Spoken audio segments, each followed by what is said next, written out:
U Varaždinu je otvoren ured DPP HDZ zastupnika u Europskom parlamentu, koji za cilj ima približiti rad EP-a građanima Varaždina i sjevera Hrvatske. Ured za informiranje je otvoren u Splitu, Dubrovniku, Rijeci, Zagrebu, Osijeku, ali i Varaždinu.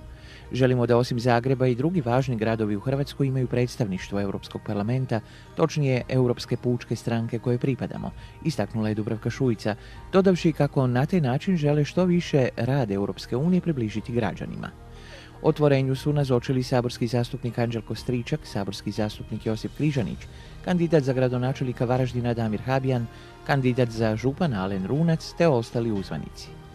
Nakon otvaranja ureda zastupnica je posjetila i Fakultet organizacije i informatike, te s dekanom Nevenom Vrčekom razgovarala o nastavku projekta izgradnje fakulteta i mogućnosti financiranja iz fondova EU.